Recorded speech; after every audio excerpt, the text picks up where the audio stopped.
So we are still on our two country, two goods production possibility frontier model. So the same example of quinoa and large jets. Okay, let this be the diagram for USA, and I told you I could draw a similar diagram for Bolivia. And let's say that is 40 maximum, that is 30, and let's draw that line which is basically the PPF for USA, or the production possibility frontier for USA. Now let's take another point.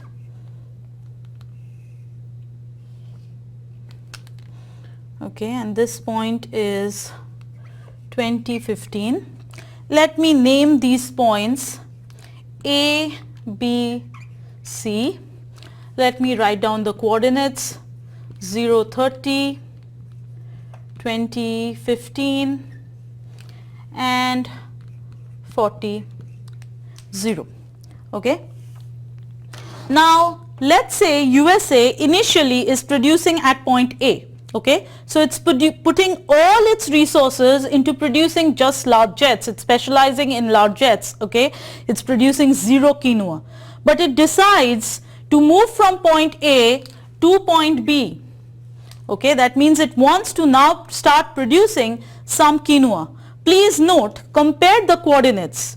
As USA decides to produce some quinoa, if it has to go from 0 quinoa to 20 quinoa, it must give up some amount of large jets, right? So it has to go from 30 large jets to 15 large jets. So as it is gaining quinoa, it is having to give up, it is having to sacrifice, it is having to forego some large jets. Now I keep repeating these synonymous words so that it rings a bell in your head that we are actually now talking about the concept of opportunity cost. So the PPF is a reminder of the concept of opportunity cost and not just efficiency, right? So if you go from point A to B, as you travel from point A to B, you are gaining 20 quinoa but giving up 15 large jets. So can I say that the opportunity cost, and I'm writing OC for opportunity cost,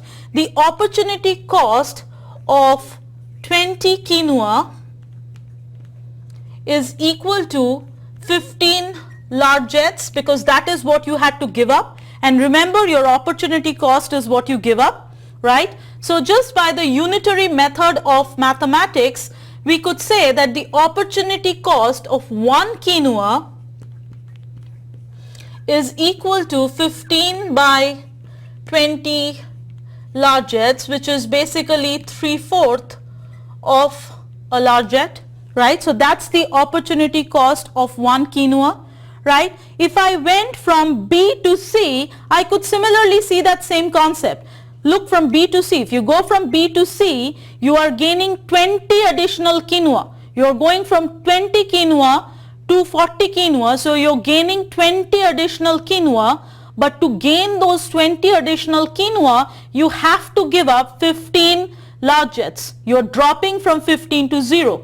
So right, so even if you went from point B to C, that would be true, whether you're going from A to B or you are going from B to C, this would still stay the same, right? So that means as you go down a PPF, or if you produce more of one commodity, you have to give up some amount of the other commodity, or in other words, production of one commodity comes with an opportunity cost. It comes with a sacrifice in terms of the other commodity. Now what would happen if I went the other direction? If I went from C to B, or if I went from B to A, right?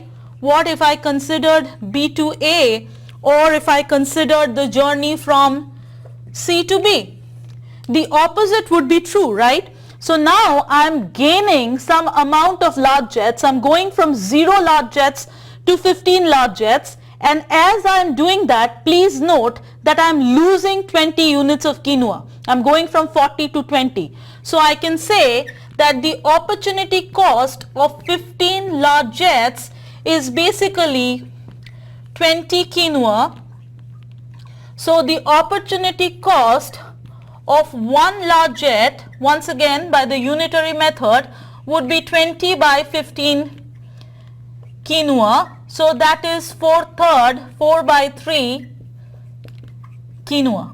Right? So that means you can find out the sacrifice for both commodities, and there is indeed a sacrifice involved for the production of both commodities, right? But there is also something very interesting to note here. Please note that the opportunity cost of 1 unit of quinoa is 3/4 of largette, and opportunity cost of 1 largette is 4 by 3 quinoa. So that means these are reciprocals of each other.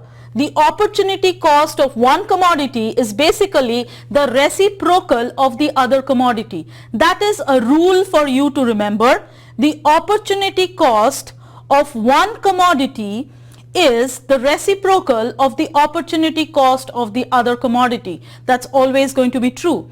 And also something for you to note, that no matter which 2 points you travel to, no matter which 2 points you take, I could have also taken the journey instead of A to B or B to C, I have also could have taken the journey from A to C. Okay, and similarly here, instead of B to A or C to B, I could have also taken the journey from C to A.